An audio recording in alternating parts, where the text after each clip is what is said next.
రాష్ట్రాలలో వచ్చేసి అమ్మాయిల మీద అఘాయిత్యాలు జరుగుతున్నాయి. బేటీ బచావో అనే నినాదంతో అమ్మాయిలను వచ్చేసి ఎక్కడికక్కడ మీ పార్టీ నాయకులు వచ్చేసి పరిగెత్తుకుంటూ వచ్చి మేపులు చేసే విషయాలన్నీ బయటకు వస్తున్నాయి. ఈ రోజు తెలంగాణలో కూడా తెలంగాణకు నీకు ఏ ముఖం పెట్టుకొని వస్తున్నావు, మళ్ళీ ఏం చేయడానికి వస్తున్నావు అని చెప్పేసి మేము ఆమ్ ఆద్మీ పార్టీ ద్వారా మన కాన్వాయ్ కూడా అడ్డుకున్నాము.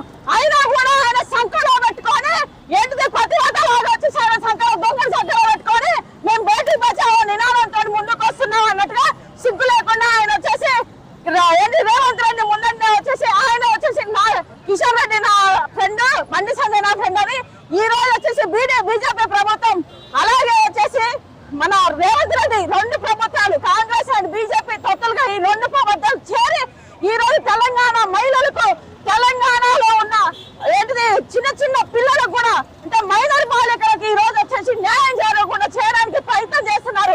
ఖచ్చితంగా వీళ్ళకి న్యాయం చేసేదాకా ఎవరైతే 17 సంవత్సరాల అమ్మాయిని వచ్చేసి ఇప్పటిదాకా కేసు ఇవ్వకుండా ఉన్నందుకు ఖచ్చితంగా ఈ ప్రభుత్వాల మీద మేము ఖచ్చితంగా వచ్చేసి ధర్నాలు నిర్వహిస్తాం. తెలంగాణ ప్రజలు మోడీ ప్రభుత్వం అన్ని రాష్ట్రాలలో బీజేపీ కేంద్రాలలో ఏ విధంగా అయితే అమ్మాయిల మీద అఘాయిత్యాలు జరుగుతున్నాయో ఇప్పటిదాకా పట్టించుకోకుండా ఉన్నాడు. మన తెలంగాణకి ఈ దుస్థితి రాకముందే మనం అందరం మేలుకోవాలి. రేపొద్దున మీ చెల్లెనో మీ అక్కనో మీ అమ్మనో ఇదే పొజిషన్కి వస్తే మనం ఏం చేయాలి అనే దాంట్లో ఆలోచించకుండా ఇప్పుడే మనం తెలంగాణ కొట్లాడి తెచ్చుకున్నాం కాబట్టి మన మహిళలకు వచ్చేసి ఖచ్చితంగా రక్షణ ఇవ్వాలి.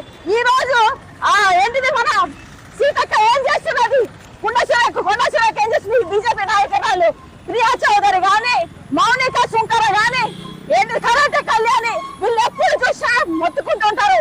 ఏంటిది బండ్ల కోసం చిన్న చిన్న బండ్ల కోసం కూడా బండ్లు మంచిగా లేదు, బండ్ల మీద వచ్చేసి చర్చలు పెట్టారు. మరి ఈ రోజు అమ్మాయి కనిపించట్లేదా? చిన్న మీద మీ పార్టీలో ఉంటే వేరే వాళ్ళు అయితేనేమో వాళ్ళ మీద మీరు మాట్లాడరు. ఇది ఎక్కడి న్యాయం? బయటకి రండి. మహిళలందరూ అందరూ సమానమే. పార్టీలకు అధికంగా వచ్చేసి అందరూ మహిళల కోసం కొట్లాడారా? ఆ మహిళకు ఆ అమ్మాయికి మైనర్ బాలికకి న్యాయం జరిగేదాకా ఆమ్ ఆద్మీ పార్టీ పోరాడుతుందని చెప్పేసి తెలియజేస్తుంది.